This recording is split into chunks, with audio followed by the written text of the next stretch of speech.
And I believe that we are live. Yo, what's up? Check it out. It's your boy DJ Elf7. And actually, today I have two very special guests now.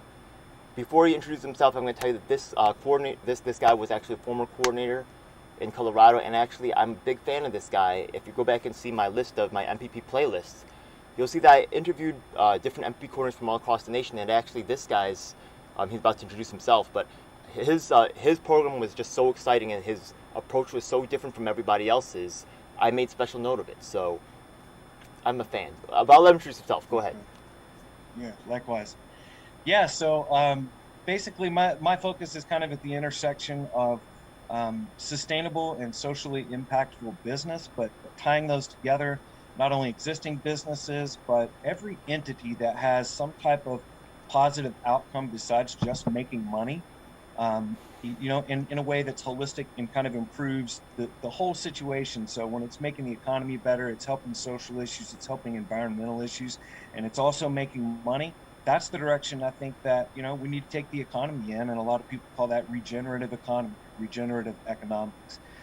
So like collaborative entrepreneurship, democracy, volunteer, or voluntary participation, I should say. So, right now we get to go cast a vote, but we don't think about the votes that we cast every day with our dollars and where they come from, and which votes that we've actually cast by getting our dollars in a certain way or from a certain platform, organization. And then right now we're relying completely on not completely, but mostly on the government and say nonprofits Wait, for okay. social safety nets. I understand I all don't that, want to right? reduce. So this is just the intro, so we're gonna just Yeah.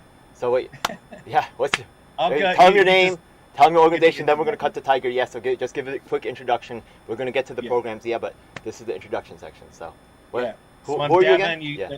I go by Devin X. Real name is Kevin Bruton. Friends call me Devin, and this is my buddy Tiger here with Ayllu Network. So, Okay, so he's with Ayllu Network. We're gonna hear more about him in a second. But what you're with the CHUSE framework? What are you here representing? right. So I'm actually looking to kick off several organizations, and we're pre-organization or pre-incorporation at this point. So it's a unincorporated association legally, and we're looking to get to that step. So Okay. one of them, So the before we the get into that, we're gonna overarching. get to the whole plan in a second. But I'll have Tiger introduce himself. I know you introduced him, but that's just usually the format. Yeah, we just introduce both players, and Cool. then we'll get into Yeah, the whole program. let's do it. So go ahead, Tiger. What's your introduce yourself? I know we learned a little bit, but you could expound. Go ahead. Hi everyone, I'm Tiger, full name Tiger Sardone. I'm the founder of the Ayllu Community Network. We're an organization that focuses on getting people to be more in control of the basic five resources: food, water, shelter, security, and medicine. But I'll go more into that later. Okay, cool. And both of you guys are from Colorado, or are you from another state? Yeah. You're both from Colorado. I'm from Yes. California. I'm in Colorado right now. Okay, cool. Yeah. Awesome. Not So, originally personally. Yeah. Been here for 20 years. all right. So, Devin, take it away, man. So go ahead. Now we're going to start learning about why we came here today, right? Because you have a new program you're unleashing upon the world, right? I'm excited Yeah. about it. What is this thing about? Go ahead. So the idea of the Choose Network is to help incubate, but also support socially impactful organizations. So Tiger's organization will be a partner organization, for example, that already has its own leadership. It's already found. Basically founded. It's got its direction. Corporations maybe a next step, and we want to help with that. So we want to empower them, but there are also a couple of projects that are sort of passion projects of mine that I see as the initial sort of sponsored projects or direct projects of Choose, and one of them is Motion Dweller, and the other one it may have to change the name. I found out there may be another one on Facebook. I don't Facebook, which is called Nomads United. So the idea is advocacy for the latter, Nomads United, advocacy for people who want to live a nomadic life in a converted vehicle safely. So helping them access legal places to park, advocacy for changing the laws that affect people that are trying to live safely and legally in vehicles. And then Motion Dweller will be a nonprofit that will actually help them do that. So, it's an immediate solution to the housing crisis for people kind of all across a social spectrum, from functional and maybe on the street to maybe middle class and have decent income, but don't want to throw every single dollar that they have without the ability to save or invest into the absolutely astronomical cost of living and particularly housing. Yeah, I already have like a bunch of questions just already, right? Just from my other background, but that's a great program, and I think that with a lot of people like possibly getting evicted and the raising price of rents, which is ridiculous, but the the lower the inflation and stuff, I think a lot of people will end up probably having to like take this option of maybe possibly being living on the road and stuff. So Yeah. now, Tiger, just a quick question for you: does your organization focuses on well-being and stuff like that as well, right? I know that Devin's doing that, but do you also have a focus on people who are living the mobile life or van life, or not just van, people living in cars and all that? Before we got in, we even talked about people living on motorcycles, right? I might do that soon. Right. My organization currently does not have any focus on people with a nomadic lifestyle. The Okay. reason for that is we're very based on things like permaculture and agriculture, Okay. and that's a bit hard to do when you're constantly moving, you know. Actually, But yeah. I'm sure, Go ahead. but I'm sure as I get more used to different technologies, we could probably figure out a way to do some permaculture in the back of the car or something like that. It's I'm not that I know of right now. gonna shout out my boy Acre right now. I think that he was inspired by. Maybe you guys have read it. There's a book by. What's it called? There's a gorilla, right? Yeah. Do you remember what I'm talking about? I'm not sure if I'm following you just Ishmael. Ishmael. You know that book Okay. Ishmael by Daniel Quinn? I haven't.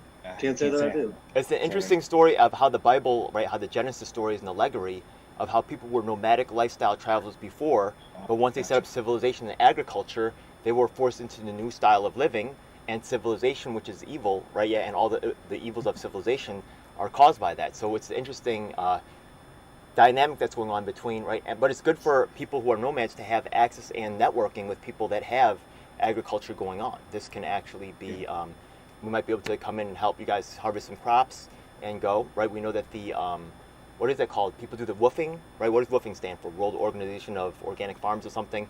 People go and live a nomadic lifestyle in cooperation with people that are agriculturally set. Yeah? So who knows? Yeah, I'm excited about this this meetup. And what up? I need to go to Colorado. What's up, yo? Yeah, you need Anyways, to be out here, bro. yeah. Yeah, there's a lot of room for overlap, I think. And, part of the idea of Choose is let's focus on solutions, but let's overlap. It's not about us sharing every single thing together. It's about where we come together and where we can help each other. Not only can we network together, but, let's face it, there's things we can improve about communities and the way we run, civilization now, and Tigers after that. And there's ways that we can sort of buck the trend and take a new way that works for us in a nomadic lifestyle that can do the same thing. So, it's all about partnering together on things that change the outcome and really move the needle. Yeah. I fully agree. I know that in the Ayllu community system, which I actually got from the Andes Mountains and the people that live there, the way that their communities often worked is that workers would travel from different cities to different cities depending on where the civilization needed stuff to be built. That's how the Incas got so much stuff built so fast. So Yeah, perhaps the yeah, system that can be set up. yeah.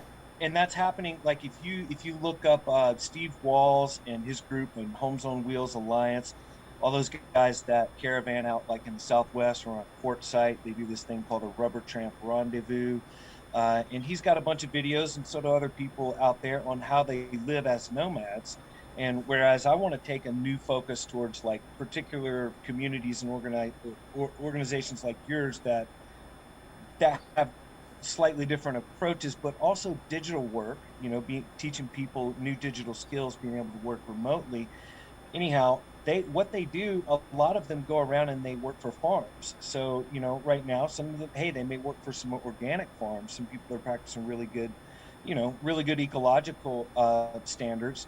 Some of them are not, some of them are out there doing like the beet harvest thing, and, people got hurt, and then you got them doing Amazon and other things. And like, okay, that's part of what I want to address. And part of what I see, the Ayllu network in some of these communities where we can overlap is that, hey, let's give nomads and digital nomads or analog nomads, whichever, some more socially impactful options for income by participating in the new economy in some type of way, rather than the old sort of degenerative economy that's built of hierarchies.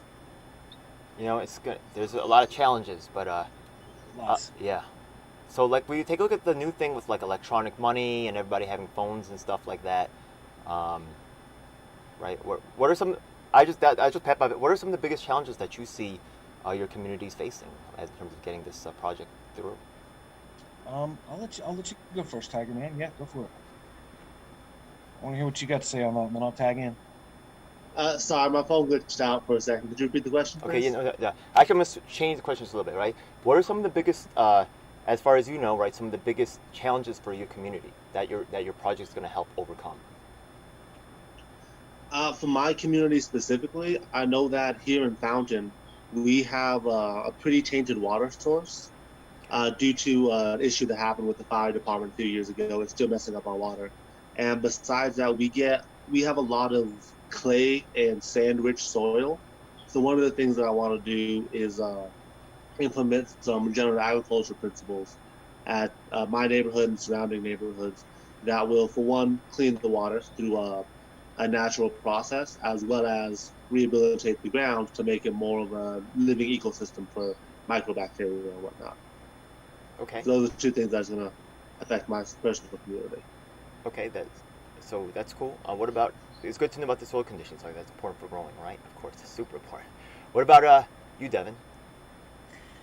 Yeah, the biggest challenge, well, I'll say two things, like on the business side, so from the Choose macro perspective, and then one on the Nomad side.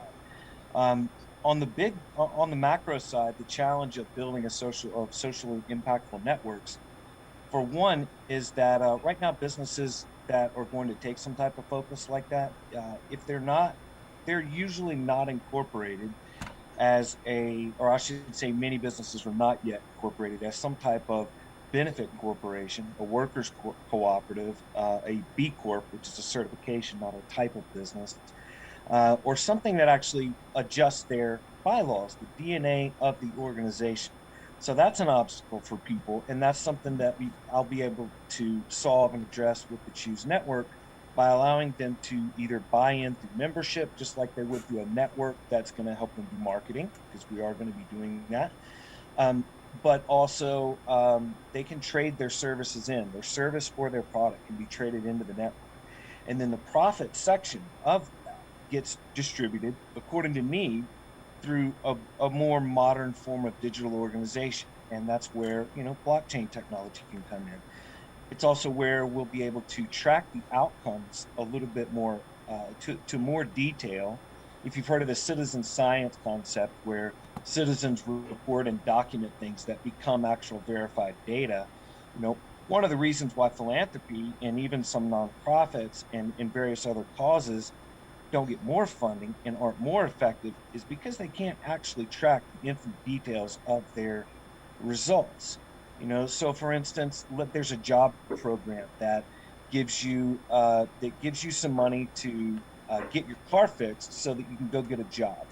Okay, we're going to be able to translate that not only to, oh, we can see that this person got a job because of that assistance, and then especially because if they're tied into something like the Choose Network, we're going to be able to see their social impact, not only say in volunteer ways, but in the businesses that they then get involved, so that you then you're able to really see the full economic picture that includes not just financial capital, but all the 8 forms of capital. It's something to look up if you're not familiar, because intellectual experience, emotional intelligence, even, like, there's all kinds of things that are actually capital. And one of the problems with our system right now is that it's not actually following generally accepted accounting principles by accounting for all the costs and all the benefits.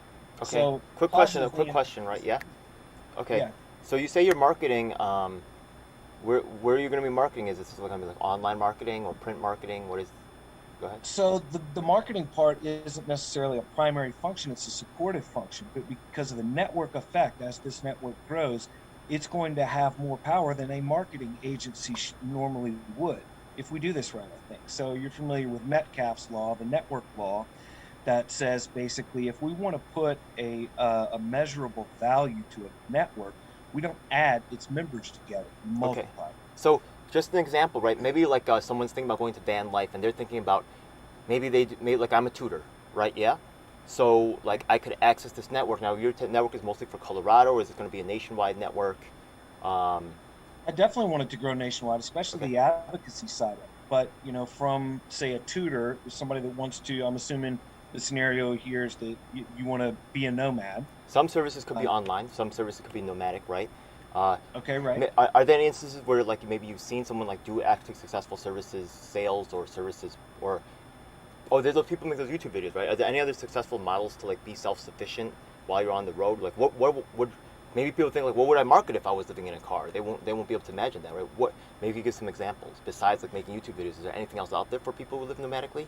They can't grow Um, stuff. What are they going to do? yeah, that's part of the research stage of Choose is really catching I mean, excuse me, identifying all these other options that are out there. There are some, and most of them are sort of not narrowly focused, but they have a specific focus. And in order to access everything, you got to do a lot of research. So we want to pull together all these options, and that real network effect or power comes from, I guess I'll just give a user experience example. Say somebody wants to get involved in this life and they want to find income and they want to find causes, they're going to eventually be able to go to the Choose website, fill out a quick survey, find their interests, and it's going to connect them directly with those opportunities. So we're going to actively build that list. It's not going to depend on a business saying, "Hey, okay, we found out about you, and we want to join." Okay, No, the so I want to list ask is for Tiger, right? free. You'll Tiger, find it. you got anything that you marketing? You got any ideas for what you would actually put on the? Oh, since you're a permaculture, maybe you could put your crops up, and then market them to people who are driving through, and then supply. Are there any other thoughts about other services or products you could supply for people in this network? So for people in the Choose Mobile Network specifically, I could probably put together a. So one thing that I want to do is help people to establish farmers markets and whatnot, Okay. and increase the amount of people who can grow sellable produce in their yards. Okay. So I'm sure that by connecting with the Choose Network, we could orchestrate a time when people who are living the mobile lifestyle would come through our area, and then we could open farmers market on that day and get you guys healthy food and whatnot. Sounds cool. Okay. Go ahead, Devin. So yeah, just to explain a little bit more on the marketing side of things, part of this is tapping into and capturing consumers who care about social impact. And believe it or not, we're starting to see. I saw a Republican representative from somewhere. I can't recall the article right now, but just the other day, he literally is against social impact businesses and woke ideas in business. So we're starting to see the opposition. But the idea is that any business will be able to capture is particularly socially impactful business, but any business would be able to capture that market by contributing to it. So yeah, the marketing function won't be primary, but as a result of the networking effect. Yeah. But I'll also add to that one of the initial teams that I want to build is a basic digital and social marketing team, so that when organizations like Tigers or LifePack, who we didn't get to talk with today, but we will soon, want to get started, like I'll use them as another example, so I can kind of give them a little bit of give them a ping here on the recorded video. But they want to start a suicide awareness and prevention support network through a merchandise brand. So they're going to produce shirts, hats, bracelets, whatever, and and take a peer approach to suicide prevention, because I don't know if you guys know this, but there are these things called suicide pacts now that particularly, Oh, it's younger. been a thing. It's been a thing. Right. It's been a thing and it blew me. I'm like, you gotta be kidding me. So that's one approach is like, no, let's make a pact that we are not going to do this. We're going to help each other. But anyway, these are 19-year-old kids who've been directly affected by the cause, have the passion for it, have the energy for it, but they don't have the business experience, the capital, or the marketing, tools. So we want to be able to bring that to them by bringing in businesses who say are Sure.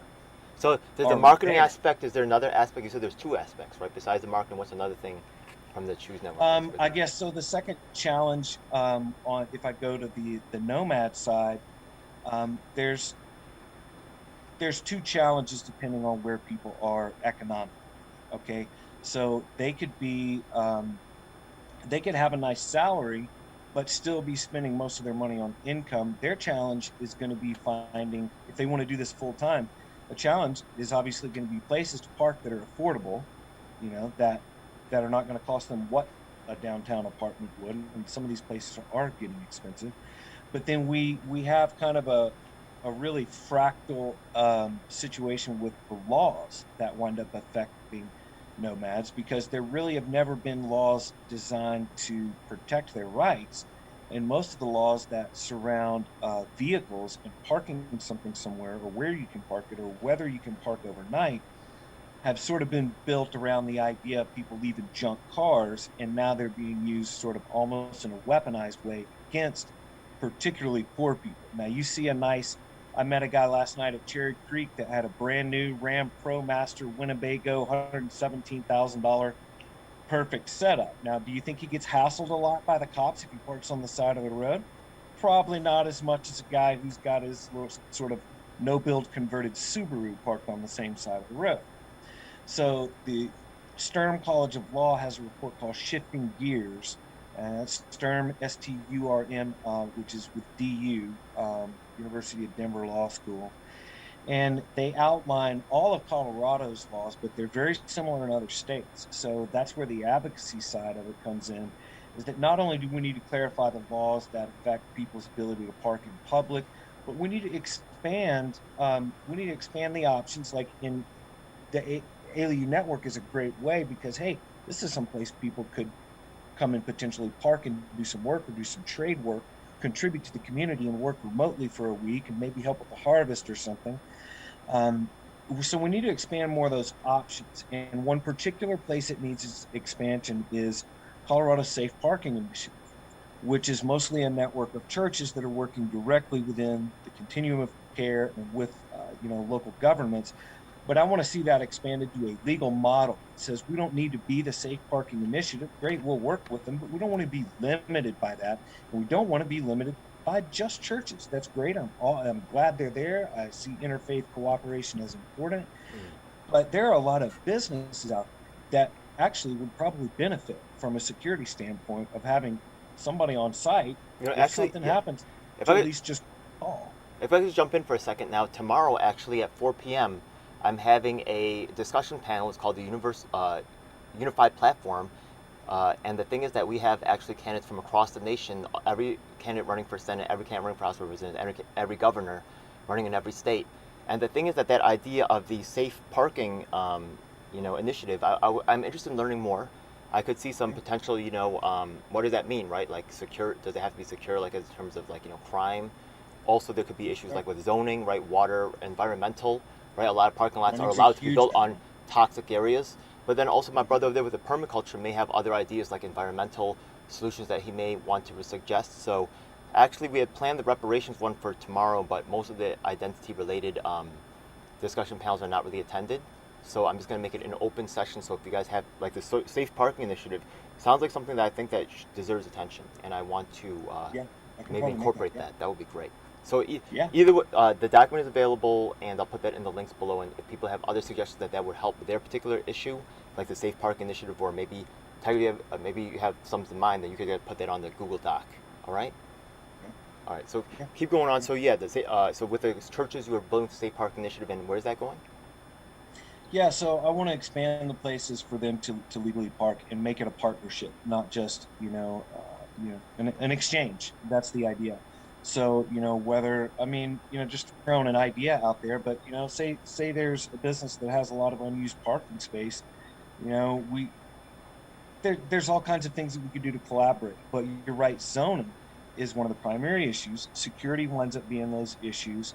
So zoning is an advocacy thing that we just need to change, and we need to clarify for people and for legislators that this can be a positive thing that not only alleviates the concentration of people piled up in vehicles, say downtown, and alleviates the demand issues that we're seeing for RV spaces, for park, like state and local parks, but creates a partnership. So, hey, permanent space, that's, it could have they could have like urban gardens there, right on the space, that are underneath solar panels, and that, hey, say people can park underneath solar panels and charge. It's about creating partnership between the businesses and legally expanding these options, because what we have is a massive economic need and a barrier in terms of laws and cooperation, because it hasn't been seen from an economic standpoint as a way that we can all benefit each other by doing this. Okay.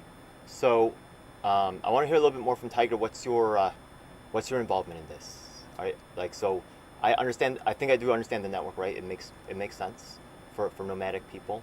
Um, Somehow, right? How does the Ayllu framework come to play here? So the IU network's focus is on a few things, one of which is getting people more general power over their daily lives. As Kevin pointed out earlier, there's a lot of disconnect between the resources that people use and the people that provide them, and that's what I think uh, perpetuates the disconnect in politics in people's lives as well. I think that the ability to provide for yourself is directly linked to your power to influence your community and for your community to influence other communities. So a big part of what the IU network is connecting communities that are self-sustainable and making communities more self-sustainable. This will fix a few issues, one of which is the health issues that a lot of people in America face today.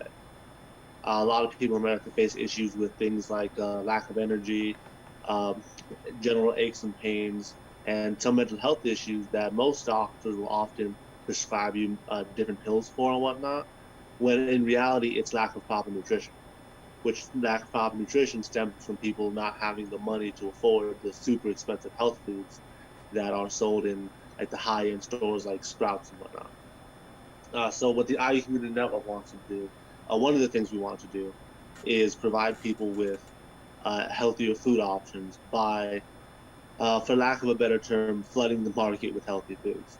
We think that'll drop the prices of healthy foods and make them generally more available. Do, Besides that, the process of flooding the market with healthy foods would also involve providing more people with jobs in the agricultural industry. how's the As a network one look? I've Yeah. listed before. How's the overall network looking now? I know you said you were talking about like some farmers markets, things like that. Are you guys working with like local areas around Colorado? Maybe you guys are working with some interstate coalitions. I mean, I guess this is an interstate coalition right now, right? But I mean, what is the development of your network so far? Both of you. Yeah. Currently, I am in the first team building phase. I am trying to find people to join the organization who have the skills necessary to start forming the network itself. Besides that, I'm also educating myself and learning the skills that I hope to teach others, because I think education is a big part of this. That's why I have taken two permaculture courses so far, and I'm about to take one with the Bio Earth Tech group that make earth ships down in New Mexico. Okay. So that's the stage I'm in right now, is learning myself and trying to create a team of people who can fulfill these projects. Okay. What about you, Devs? Yeah, also kind of still in pre-organization. So the one of the points of this is to get the idea out, and like, hey, if you're down with the concept and want to help build it, want to help contribute, just want to be a partner or want to help support one of these, one of the projects, then get in touch, and So, so let's talk about getting in touch right quick.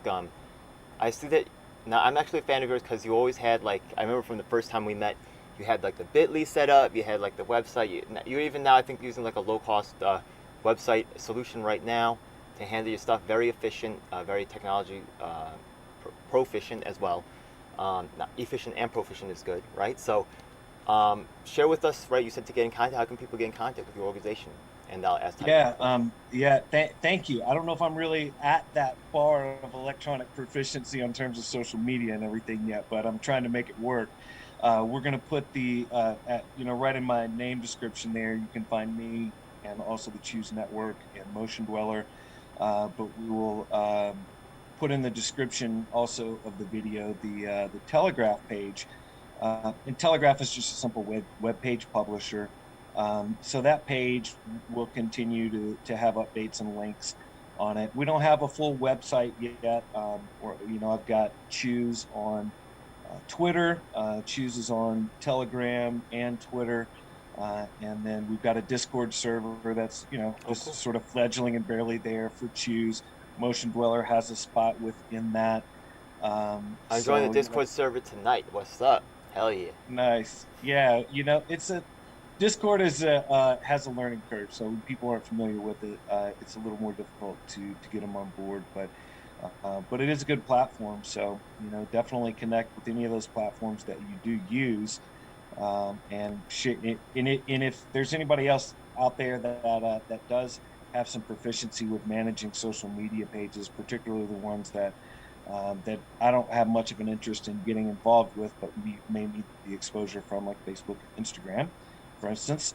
Great, you know, reach out because eventually I want to be able to do these recordings and these meetings in a multi-stream format where we're hitting multiple major formats and getting, you know, Oh yeah, recordings. there's something called I'll send it to you. There's something called something, rebroadcast or something that does actually automatically. Restream, Oh, and restream. another Yeah, one yeah, is yeah. OBS. Yeah, Yeah, OBS cool. is another one. So, Also multiple. Cool. All right. so I'm kind of slowly working on that in between. What about you, Tiger? How can people hook up with the Ayllu network? So we can be found on both Facebook and Instagram under the name Ayllu Community Network. We'll have the links to that in the description as well. And we also have a full-on website. We don't have a domain yet. It was made on Wix, but the links to the website are on our Facebook and on our Instagram. Besides that, we have a YouTube where I break down different concepts and different projects we're doing, called The Ramblings of a Madman. Okay, that's cool, man. Now I'm actually familiar with permaculture a little bit. You know, like swales and all this other type of thing, right? Yeah, not like an expert or anything, but I've been around it a little bit. Yeah. And I know it's been fantastically popular. Actually, the amount of people like looking into livestocking and building permaculture has like ramped up over. I'd say it's a huge thing going on now. So, um, you said you were like going to school like in New Mexico, stuff like that, and that's going to be good. That's going to give you also another network, right, to kind of have a community of other permaculturists. Do you have any permaculture communities around you or that you're a part of right now? Yeah. Okay, that's cool. All right. So hopefully, any ones you want to share or anything? Permaculture communities. I'm sorry. What's that? Yeah, go for it, man. Currently, there's not many permaculture communities in the Colorado Springs area. Okay. The only ones that do exist is the permaculture college course at Pikes Peak, Okay. but that's the tactics they use are kind of iffy, so I don't associate with them too often. And then there's Food to Power that just opened up in southern Colorado Springs. They have a focus on growing organic food in their location and then just giving that out to people for free who sign up with them. Okay. So I am connected with them. I'm actually volunteering with them right now, and I'm helping them design their location. I can't wait to study it more. I know out here there's something called Grow NYC, and they may actually have I don't know if they have a contract or something, but I know with the public housing, they actually have some kind of growing some crops over there and stuff like that. And I should actually send you the pictures, so maybe there's a way that you guys can get like better situated in your area. Yeah. So that would be awesome. Yeah. One of the things that I want to do once we have an official eco firm up is I want to help, or not help, I want to get the government to hire me to turn a lot of public spaces into more wildlife-friendly areas. Like, not necessarily like the sides of roads, but like the far-off sides where you often see animals crossing the roads, making that more friendly for them. There's a lot of wide lots around here that are just completely barren without grass or anything. So I'd like to turn those into areas full of a lot of local grasses and local weeds and whatnot that could be used for different purposes, just so that the wildlife has more area to live in than they currently do. That's cool, man. That's cool. Tiger, did you want to talk about the whole permaculture landscaping thing, like you did the business side that we spoke about the other day? Yeah, I'd love to talk about that. So one of the first projects that the Ayllu Community Network is doing is we're opening a eco firm, basically a regenerative landscaping firm, where we're going to be hired out at people's houses and different businesses and areas to do regenerative landscaping to replace. I want to replace a lot of the European grasses that people use with native grasses that will require less upkeep and less water, as well as just replacing as many foreign plants because when a foreign plant is used especially in an area like Colorado where it's really dry, they require a lot of water to upkeep, and that's part of why we're going through so much water. So I think if we replace a lot of those plants with the native plants, we're able to save a lot of resources. Yeah, that's a big concept in permaculture. Everything is super local because you have right, you have to really understand the conditions and the environment that you're growing in. So that's really cool, Yeah. man. Yeah, I'm a little Yeah. bit I'm a little bit cool with I like that type of stuff. Also, just so you know, my co-host Lisa, I don't know if you've seen some of my shows. She's on the end of all my videos, but she actually is also into permaculture and she's doing stuff in LA. So she's a little bit closer to you guys. Maybe there'd be some crossover. I don't know. That would be cool. Yeah.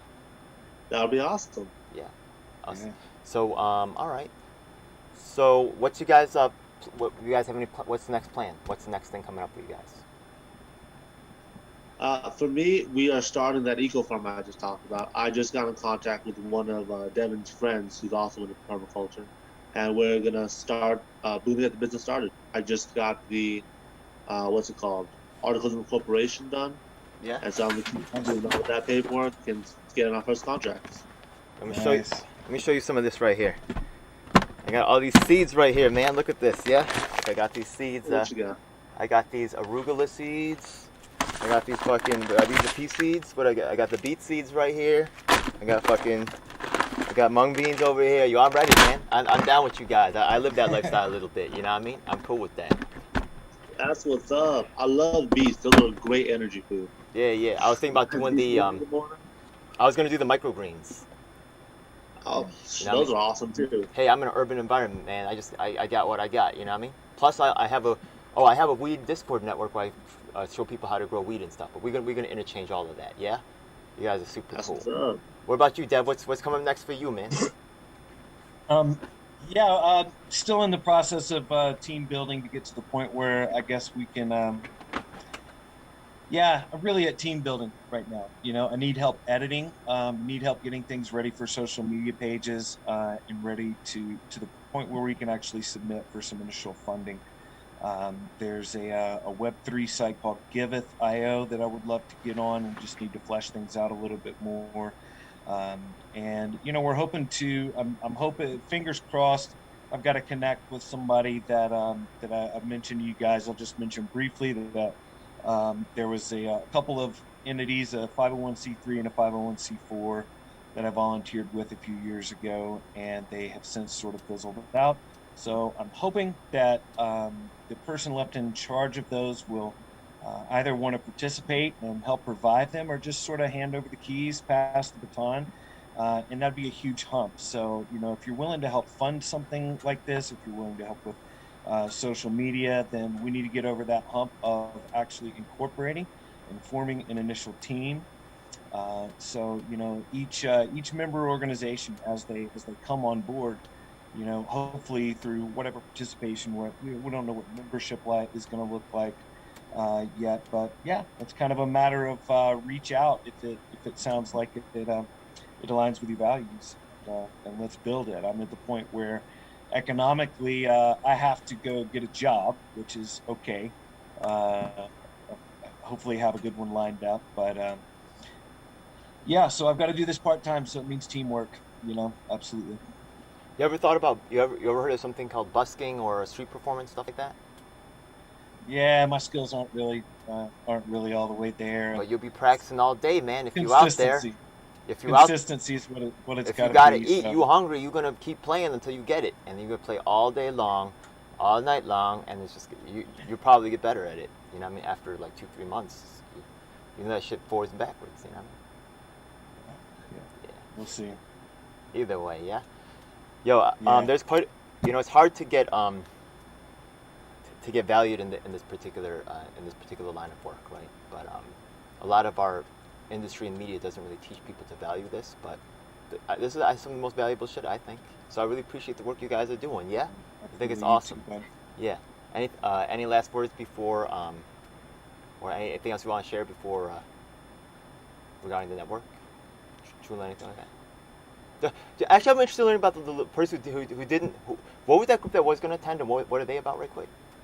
Well, right curious. now, I guess the name that we're tossing around, or just talking about, is Life Pact, and that comes from that sad reality that that's the suicide pact thing. Okay, my bad. Youth, Okay, that there are youth that have formed suicide pacts. Okay, I remember now. Okay, yeah. my bad. So it's a brand, and a peer support network. So, I guess I'll just say in closing, this situation that I'm in, not only with a housing situation, wanting to live nomadically so that I can better myself economically, but also really what I want to do, my number one is to build these networks and these organizations and to support, organizations like Tigers and LifePack.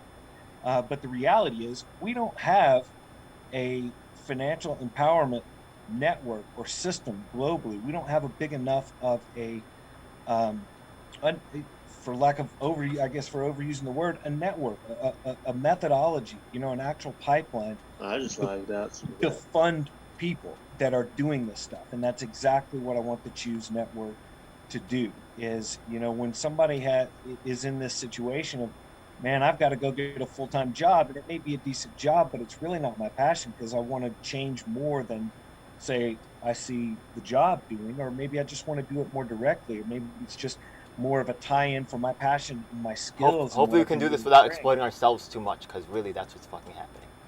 Yeah. Right? Yeah, we exploit ourselves Very to really true. try to lay this down.